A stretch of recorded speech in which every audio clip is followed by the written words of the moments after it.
পুরনো দিনের এই রান্নাগুলো যতবারই বানাবেন না কেন বারবার খেতে ইচ্ছে করবে।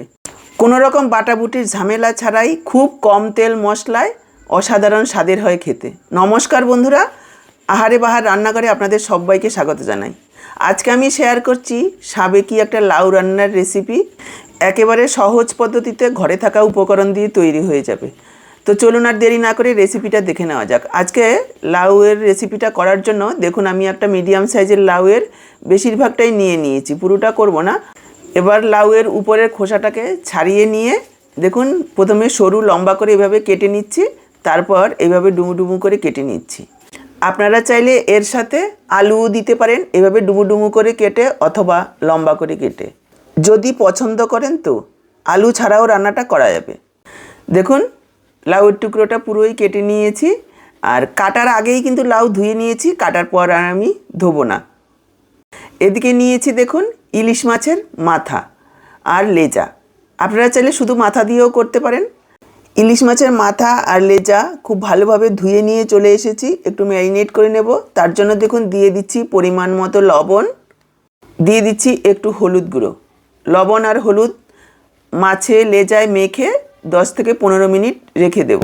দেখুন এখন বর্ষার সময় সবার ঘরে কম বেশি ইলিশ মাছ আসে। ইলিশ মাছে যেহেতু প্রচুর পরিমাণে কাটা, অনেকেই কিন্তু লেজা মাথা খেতে চান না। কিন্তু ইলিশ মাছের মাথা লেজা দিয়ে যদি এইভাবে রান্না করা হয়, যেমন লাউ, কুমড়ো, পুঁই শাক, খেতে কিন্তু ভীষণই ভালো হয়। আমি আজকে লাউয়ের একেবারে সাবেকি একটা রান্না আপনাদের সাথে শেয়ার করছি। আর কি রান্না দেখতে চান কমেন্টে জানাবেন, অবশ্যই শেয়ার করার চেষ্টা করব। মাছের মাথায় লবণ হলুদ মেখে রেখেছি, 10 মিনিট হয়ে গেছে। 10 মিনিট পর ফিরে এসেছি। গ্যাস অন করে কড়াই বসিয়ে দিয়ে দিলাম সর্ষের তেল। তেল গরম হয়ে গেছে, প্রথমে মাছের মাথাগুলো ভেজে নেব। দেখুন প্রথমে আমি মাথাগুলো দিয়ে দিলাম। 1 থেকে 1.5 মিনিট এক পিঠ ভেজে নিয়ে উল্টে দেব, উল্টে দিয়ে আরও 1-1.5 মিনিট ভেজে নেব।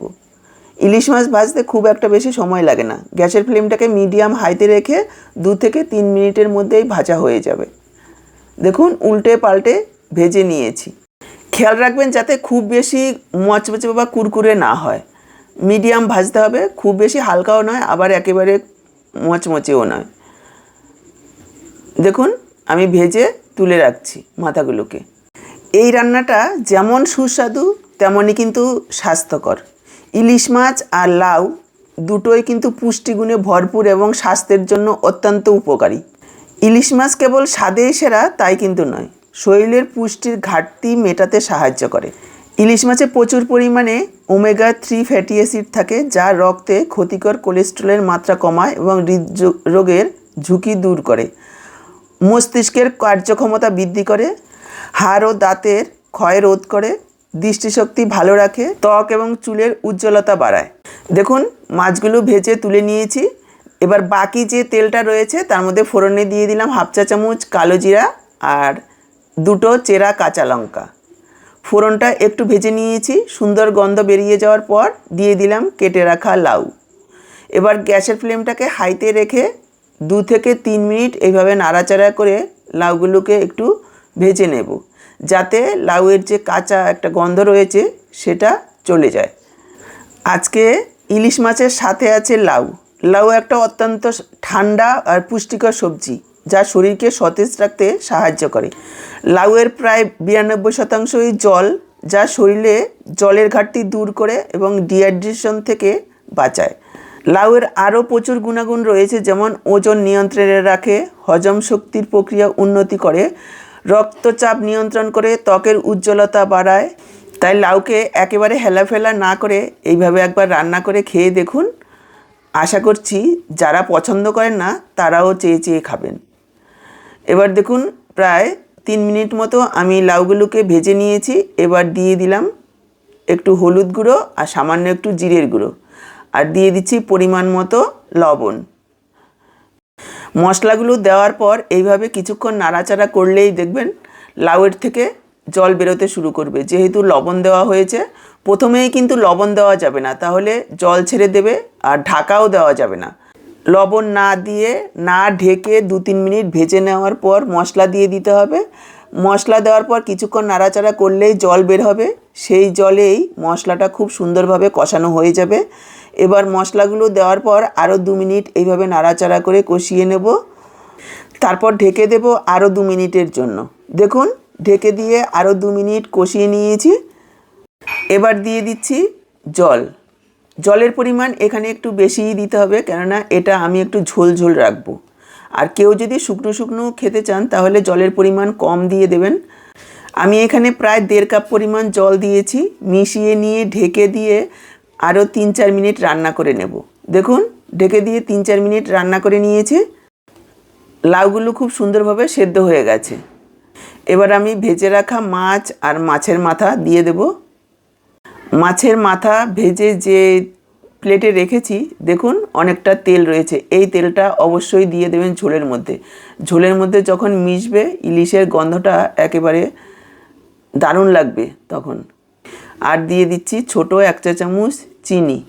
যেহেতু লাউ একটু মিষ্টি দিতে হবে, তাহলে খেতে ভালো লাগবে। কেউ আবার ভাববেন না যে ইলিশ মাছের মধ্যে মিষ্টি দিয়েছে।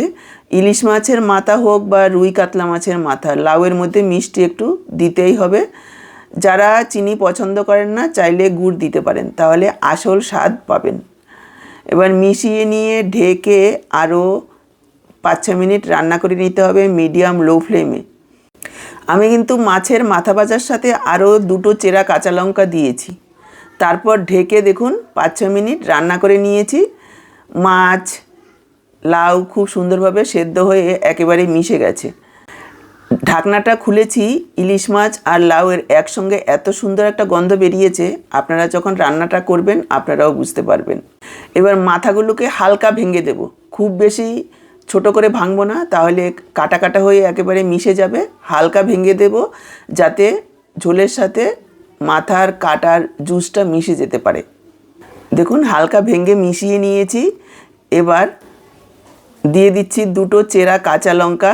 গ্যাস অফ করে দেব আর ঢেকে রেখে দেব 5 মিনিট। এই কাঁচা লঙ্কার গন্ধটা খুব সুন্দরভাবে মিশে যাবে। 5 মিনিট স্ট্যান্ডিং টাইমে রেখে দেওয়ার পর দেখুন পরিবেশন করে দিচ্ছি। এখানে আর কিচ্ছু দেওয়ার নেই, কোনো রকম ধনেপাতা গরম মশলা ভুলেও দেবেন না।